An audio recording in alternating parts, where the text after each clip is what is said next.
We have moved out into, this is the area that you use for training. Yes, this is our classroom. Okay. Well, we are going to be doing a couple things out here today. And first thing we're going to do is use peanut butter on the crate. And I'm not quite sure how that's supposed to work. That's right. Well, we're not going to make a sandwich out of it, but Okay, we're going to make it a good. very tasty thing to help us train our dog. You know, dogs have lots of hair. Yes. And it's a good idea to get in the habit of brushing our dogs on a regular basis.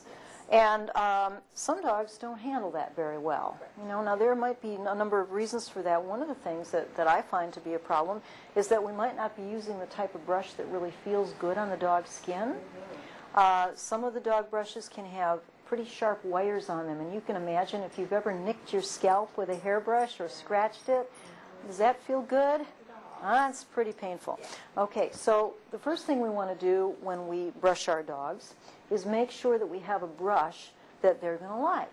So what I often use is something that's really soft. Of course, this is going to depend on your dog's fur. Sure. And feel the little nubs on that? It's like my soap dish. Yeah, there you go. There you go. And I've also got another side on it that's a little bit different in texture. Yeah. Okay?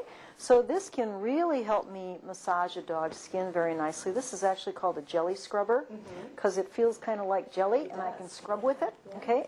This is a real great thing for washing your dog, too, because you can really scrub down to the skin. But you have to suit the brush to the dog's fur type. Sure. These types of things work well for dogs that have not a real thick coat. So if I had like a husky, you know how thick their coats are with this down undercoat, this probably wouldn't work all that well on a husky unless I was using it for a bath or a shower. Sure.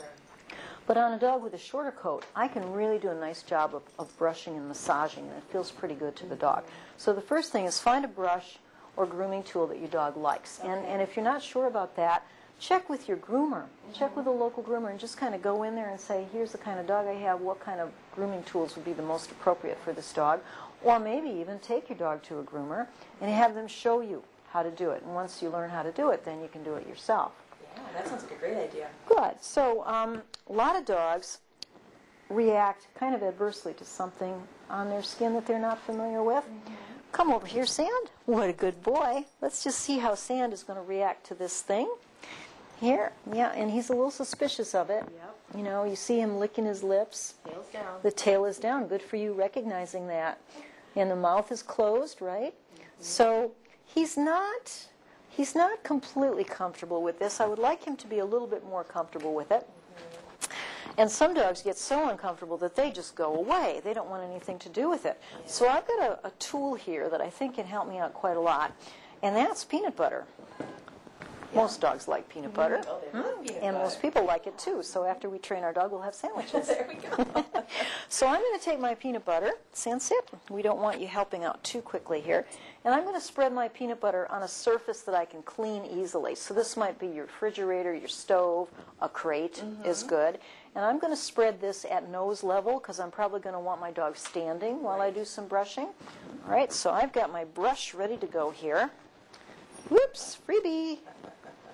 And then I'm going to put a slick, sit please, thank you. I'm going to put a slick of peanut butter, leave it, good boy, on my crate and spread it around so that it's going to occupy my dog for quite a long period of time. Okay, now take it.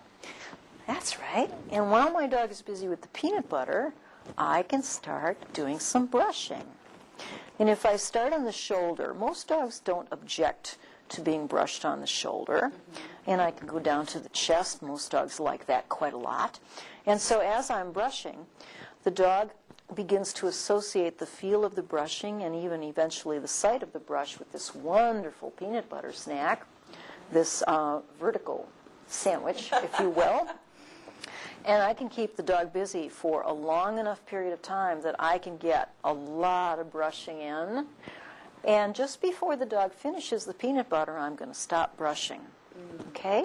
Eventually, I can make my peanut butter slick smaller and smaller, and eventually I won't need it at all because hopefully by then the dog will have learned that brushing is a really nice thing. It feels really good. It's a time that we can spend together.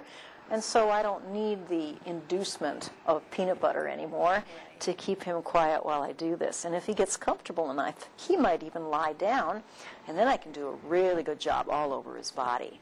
So that's how we do it. That's 100 strokes a day. Yeah, that's Yeah, fun for everybody.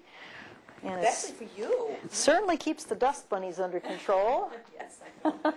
Okay, great. Well, thanks. You're welcome. Thank you, Sand.